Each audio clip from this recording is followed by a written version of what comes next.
Dear Earth 2 community, so I was on Facebook, checking the group posts. We love to see what the hot topics are for discussion. I know. Asking for trouble. Well, anyways, a post caught my eye about a user coming back after being away from the project for a few years and asked what the community thought the value of his land might be realistically.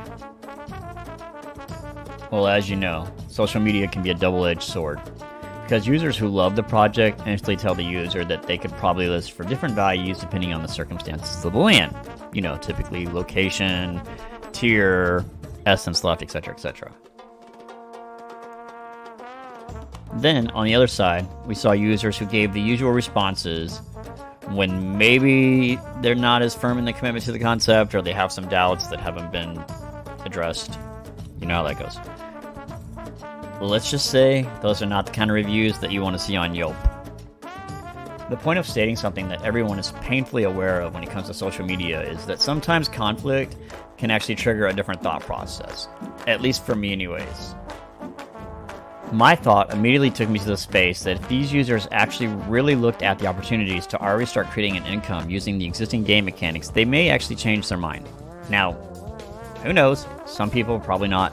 But if they looked at it and they said, you know what, maybe I should try to add more effort into this and see what I can get in return, they may have better luck.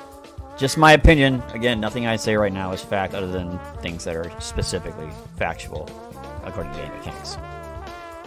This is E2 in the know, and let's get into it. So obviously, a lot of people have been involved with the project since its inception. As we know, a TikTok viral video brought a tidal wave of users to the site, and the land grab was on. Many users who had been collecting properties prior to the viral fame were listing premium land for amazing returns. We are talking 1000x returns. Well, that kind of set the standard during the beginning of the project. Anyone who's ever been in startups or IPOs know that in the beginning there's a massive buy-up, hype, and then usually a sell-off. Well, then Earth 2 kind of experienced its own version of the J-curve. Many people felt like development was stalled and decided to look for other ventures to occupy their time. And like all housing markets, we eventually saw a decline. Bring in the FUD. We are not going to revisit that, as most of us still get a headache thinking back to all the times we had to defend out the position on why we kept investing in places to build. And I will admit it, you know, I was even a little bit part of that naysayer crowd, you know, when development was stalled, but I'm just glad that I stuck around and actually saw proof of work coming to concept. But alas, I am getting off track. The topic and reason for making today's video is because I wanted to examine all the ways there already are to create revenue inside the game. First and foremost, you have land sales. As this has tended to slow down while development continues, we won't dive into it too much other than to say that you have 3 different tiers of land, and all of them have potential to buy and sell or to be developed later. Price accordingly. I want to focus more on the other ways, using the current game mechanics that you can already turn your time into cold hard cash. The first is probably the second revenue introduced by the game, and that is selling the jewels created by your land. Personally, I always upgrade them to the top tier, so that they assist in gathering essence, therefore giving them inherent value before listing them on the marketplace. It's also important to note that I always list everything a couple pennies under, because I know that if people are using bots or whatever, you know, they're going to buy that and try to sell it for a couple pennies. I don't mind letting anybody else make a couple pennies off me, because I don't need it that bad. I will, however, say it is best to focus on the jewels that are side droid friendly, because they will have more value. Speaking of side droids, that brings me to my next revenue stream. I, actually along with a few other players, set up side droid farms and are able to produce them to sell in the open market.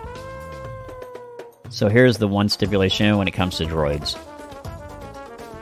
It costs 2.5 essence to create them and 5 essence to power them, and in order to sell them at market, they must be powered. So that means you are essentially selling 7.5 essence for the price of the droid.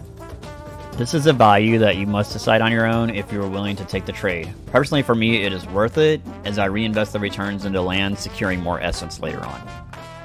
The next thing I want to talk about is the revenue that you can produce by using Ether and creating civilians to sell in the marketplace.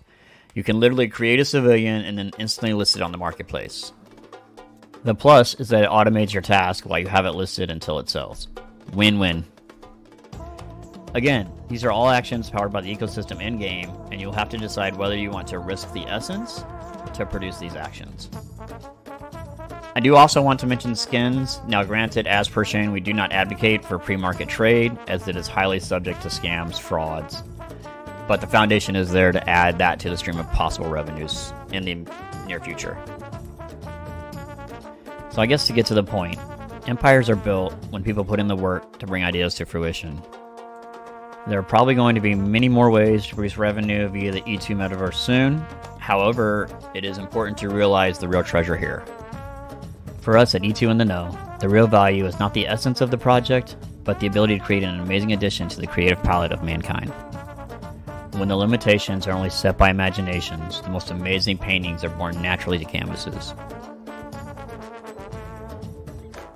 I could get lost in how we will be able to turn this massive and sometimes cruel rock flying through space into a much closer world of ideas, creations, and dare even I say maybe one day, peace and understanding.